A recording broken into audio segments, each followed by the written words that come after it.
You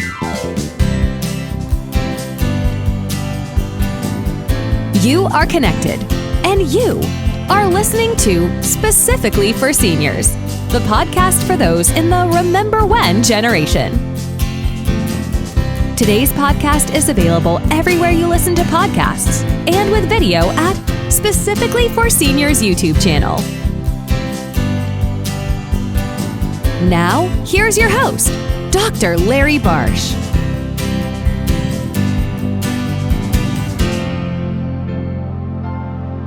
My guest today on Specifically for Seniors is Dr. Mindy Koch. Mindy is the Senior Advisor for Seniors for Crist and is the leader of the Seniors for Crist Coalition.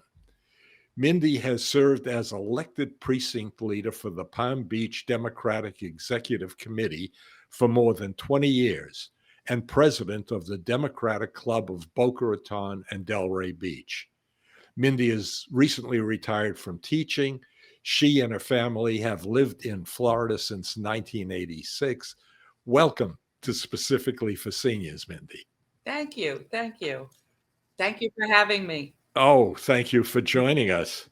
For those newcomers to Florida, let's introduce Charlie Crist by talking about his political career.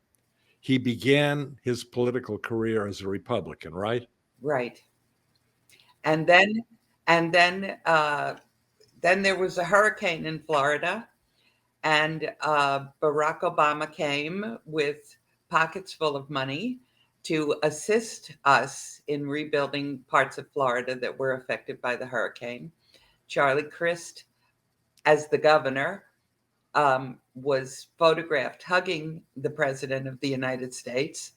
And that was basically the end of his career as a Republican, because they didn't accept that very well. Then he became an independent, which he was for a very short time, because the move from Republican Party to the Democratic Party is, I guess, shocking to some people. And then he became a Democrat, but it's an evolution that happened over a period of time. And we all know that with learning and changes in the atmosphere and all of those things that happen to us, we evolve into something different than we were originally. And Charlie became a Democrat and was elected to Congress from what he calls Pinellas. The rest of us call Pinellas. But he should know because he's lived there almost all his life.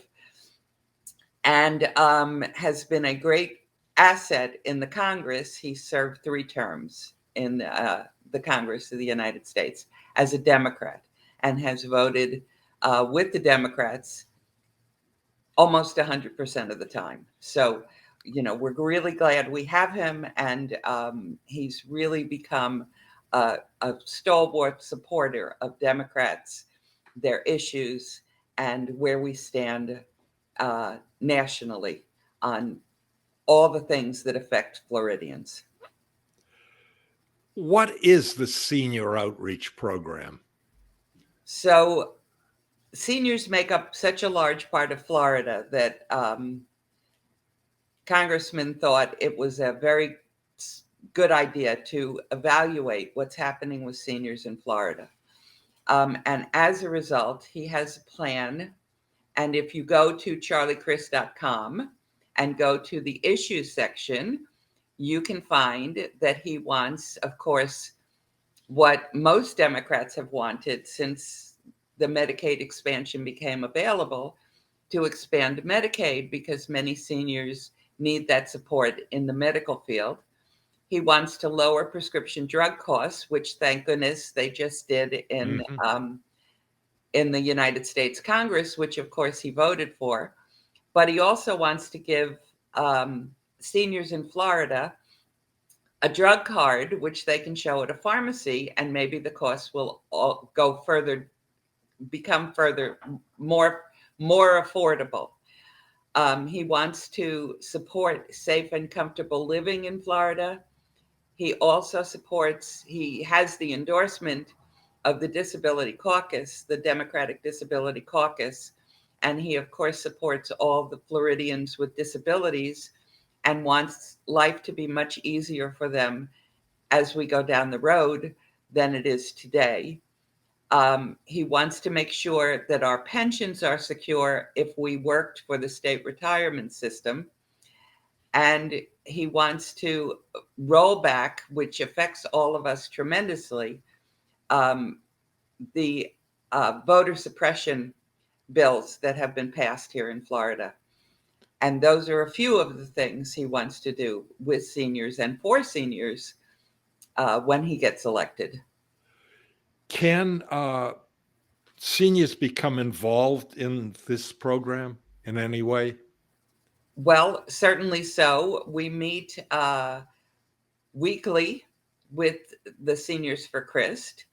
They can certainly send me an email at Mindy, M-I-N-D-Y, at charliecrist.com, and I will add them to this cadre of seniors, which we now have almost, excuse me, almost 500 of them, who come on the call every week, or whenever you want. You don't have to come every week. You can come every 2 weeks or once a month. And we keep you informed and abreast of all the exciting events that are happening in the Crist campaign, and helping you get out the vote and do phone banking. And, you know, if you're up to it, you can go canvassing, which is walking neighborhoods. And because the real trick here is to get out the vote, because we all know when we vote, we win. So that's the trick. Let's talk about Charlie's stance on some other issues. Okay. And how they differ from the current governor. Okay. Let's start with COVID. Is Charlie for vaccinations or treatment exclusively, as is the case? Well, we now have in Florida a Surgeon General who has very little experience in public health. He was a associate professor at the University of UCLA, I believe. And he did that for quite a while, but has no experience in public health per se. So Charlie would give us someone who is a public health expert, as we had before this current Surgeon General. And he believes strongly in vaccinations. He's working very hard also to get sufficient vaccines here in Florida for the monkeypox event that's going on. And Florida is affected tremendously by that. So he's for vaccines. He was for masking because that helped us all get over the hump in this terrible pandemic that we had and are still having, as we see issues pop up every once in a while, and it gets very hot in the COVID arena. So yes, he would support vaccines and continue to make sure people were safe here in Florida, because he believes that Florida is for all of us, not just for some of us. How did he feel about this failure to order vaccines for the young kids? Well, it upset him tremendously. He tried to work on it with the other Democrats from the state of Florida who represent us in the House, and they put some pressure on Governor DeSantis, and therefore he did order those vaccines late, but he ordered them. That and the Special Olympics issue. Yeah, well, Special Olympic, that's why he has such a focus on people with disabilities, because we're all part of the fabric that makes up Florida, which is quite diverse. And it's really important that everyone is valued, not just some, but everyone. I never understood how someone could bully the Special Olympics. Well, it's not a good look. To me, it's very, it creates terrible conversations among people. And the kids in the Special Olympics, that was where I spent most of my teaching career, dealing with special ed. And so they're very special to me. And I think they should be treasured because they have so much to offer that they're now being able to, with all of the new techniques and a lot of technology. And it makes everything more accessible for them, and they become part of society instead of excluded from. And I think we all miss a lot, leaving people out who are different than we are. And I think Charlie agrees with that. Mm-hmm.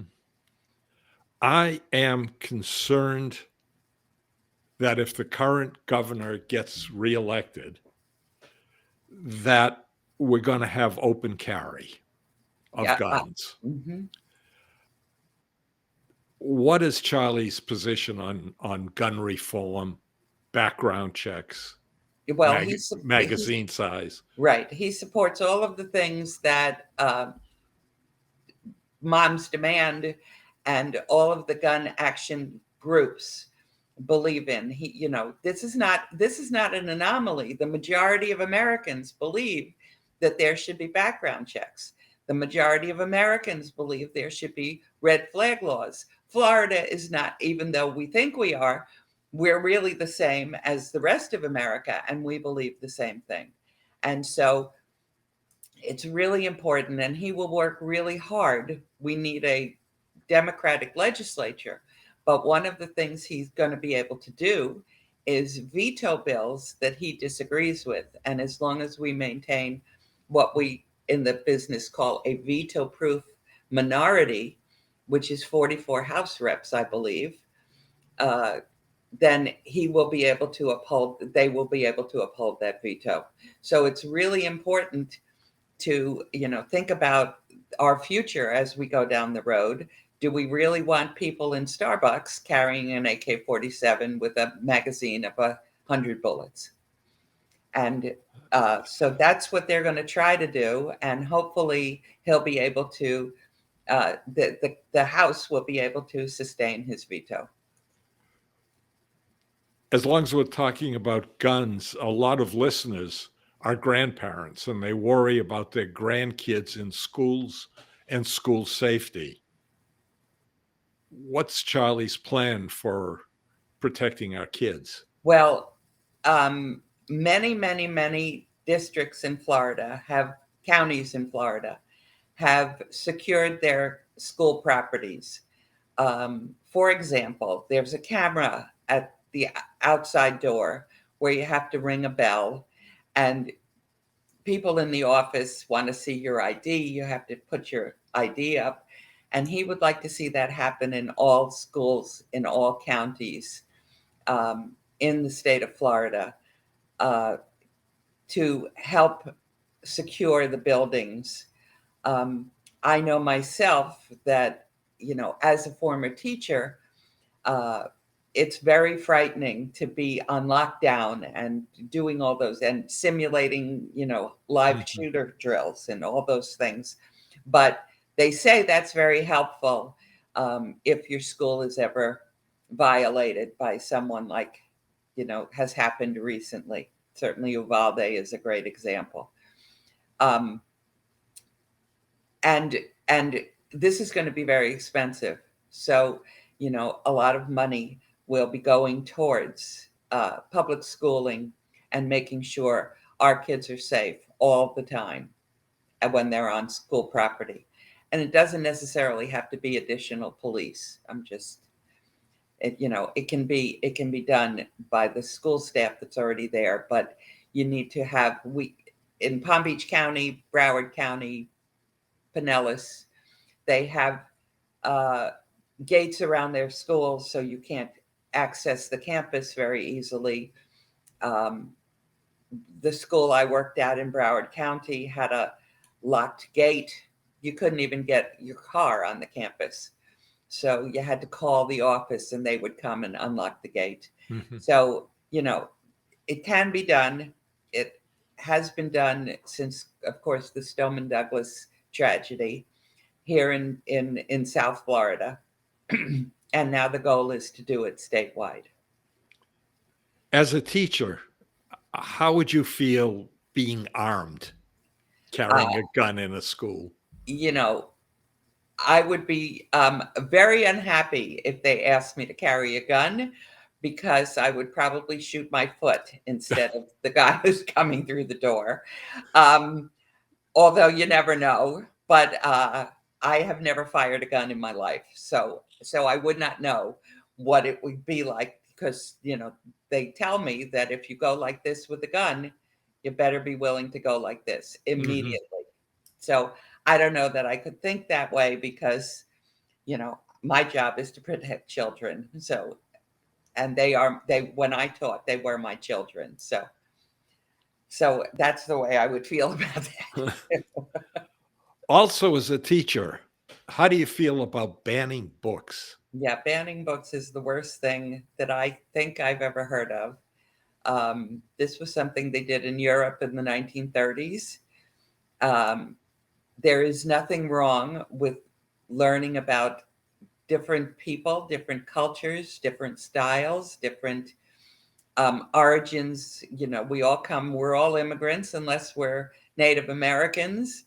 And there's nothing wrong with learning all of that. And it really doesn't harm children, I don't think. Their parents sometimes have to have a conversation with them, and maybe they should get more comfortable with the topics Mhm. of diversity instead of banning the books and stopping children from learning. But, we can always get around that because moms and dads at home can help take their children to the library. Hopefully, they won't take books out of the public library, but Uh, this is the beginning of a very bad trend, a very, very bad trend. I'm worried about taking books out of libraries Mhm. as well. Parental rights in education, the so-called "Don't Say Gay" law in Well, Florida. parents have always had rights in public schools. Um, we can't run our organization without parental input. Um, Unfortunately, what's happening now in public schools is they are so vociferous and they speak at every opportunity they can against any kind of difference. Why do I keep saying diversity and difference? That's and we are a very diverse culture and society. And what happens, I think, is that when you don't know about people, the fear level goes up and everybody gets hysterical. And so when you learn about other cultures, other lifestyles, other races, other religions, it only enhances how we deal with other people, I think. And so I think that the Moms for Liberty um, are very, very frightening to me personally, Mhm. and I think to the Crist campaign, because attacking teachers has caused a tremendous, there was a time, I think, I started teaching in 1975. So there was a time when teachers were respected by the community writ large. We weren't paid very well, but we were all very well respected. And your teacher said that. So that's the way it is what most parents used to say. But now, because teachers teach everything to everybody, that makes people nervous, and I can't figure out why. And so, as a result, we're missing, I think, 14,000 teachers here in the state of Florida. And if their goal, when public school began, the goal was to teach everybody, and it made us the great society we are. I hold the public education system totally responsible for the great democracy in America. And if we stop this and start to have church schools and voucher schools and charter schools, then we don't have an agreement that everyone is important. Mhm. So that's what I think about. And I think Governor Crist, who was the last education commissioner here in the state of Florida, absolutely agrees. What does Charlie, what can Charlie do about this uh, election gerrymandering? Well, now we're kind of in it for 10 years. And because that's how the law works. Every 10 years on the new census, we get to redivide our state politically. And the League of Women Voters and then the voters have proposed an amendment to the Constitution that said there will be no gerrymandering. However, they only did it for the United States Congress and the state Senate. They did not do it for the state House. And so gerrymandering is something we have to deal with, where the minority, because the Republicans, until very recently, were the minority here in Florida. Now they have a 3,000 voter edge on the Democrats. But I will say that we are an equally divided state, which makes us, one of those swinging kind of states. And they are trying to take the majority when they're not really entitled to do that. And so gerrymandering, the Republicans are, because they're the ones in power and they're the ones who do the state redistricting. And so we're kind of stuck here. They did take the two districts that they took away from the historically African American voters. And so they do have a law case for that. They were told to cease and desist, but then they took it to the next level and they said, no, you have to vote on the way the districts are right now. So that's what we're doing. And that's why it is imperative that everybody who feels the same way as Congressman Crist does goes out and votes, because we need to have our voices heard as well. There is so much more we could talk about with this. The institution of a Florida State Guard to protect against something that doesn't exist. Exactly. Well, they were in Broward County the other day because somebody complained about a drop box wasn't guarded, and they discovered that there was no cause for action because the drop box was guarded. It's just something that we do now, I guess. And critical race theory that's not being taught. That never was. That is a legal principle, maybe. Right. Well, I have a PhD. It was written by a professor at Harvard as his dissertation. And I have a PhD, and I taught in public school in Pittsburgh, in Tennessee, in Alabama, and in Florida. And I have never heard of critical race theory until 6 months ago. Never. Yeah. So. Okay. One other thing. What? Freedom First budget that Governor DeSantis just signed. It supposedly prioritizes the freedoms of Floridians to live, work, and have successful businesses in the state. And yet he restricts freedom of knowledge by banning certain textbooks. You know what's on my mind. Yes.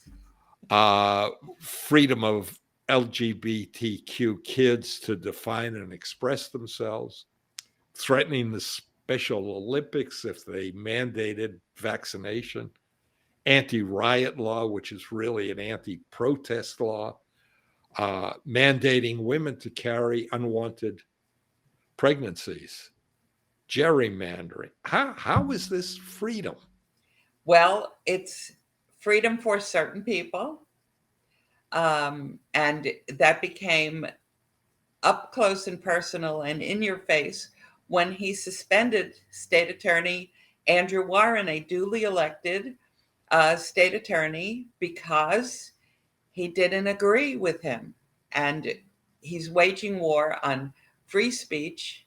He's waging war against businesses that don't agree with him, against teachers, against public servants.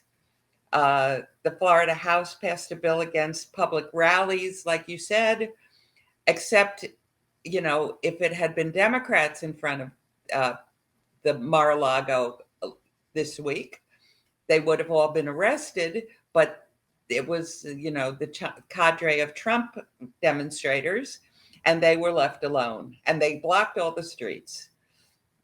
So he has a blind ambition to run for president.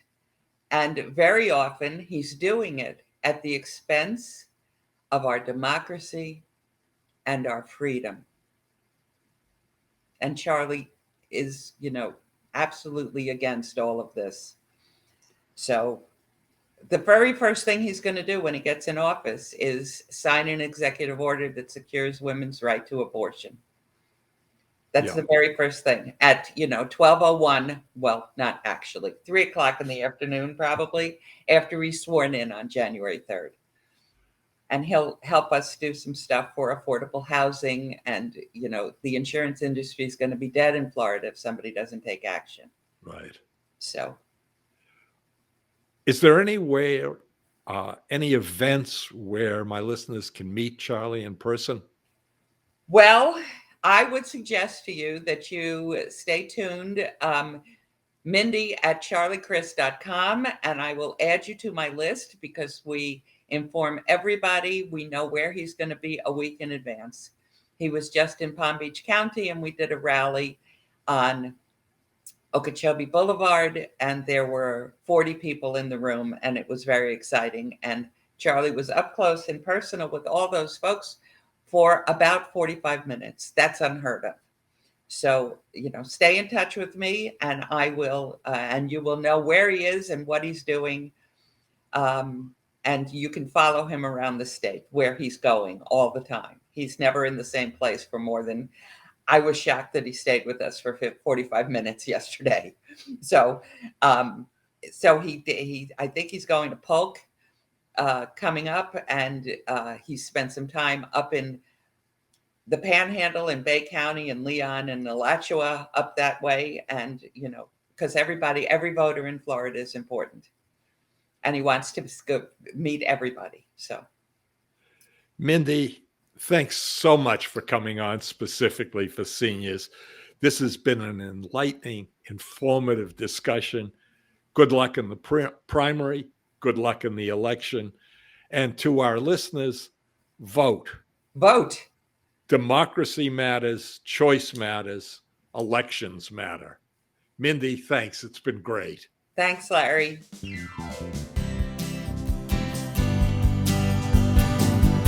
If you found this podcast interesting, fun, or helpful, tell your friends and family, and click on the follow or subscribe button. We'll let you know when new episodes are available. You've been listening to Specifically for Seniors. We'll talk more next time. Stay connected.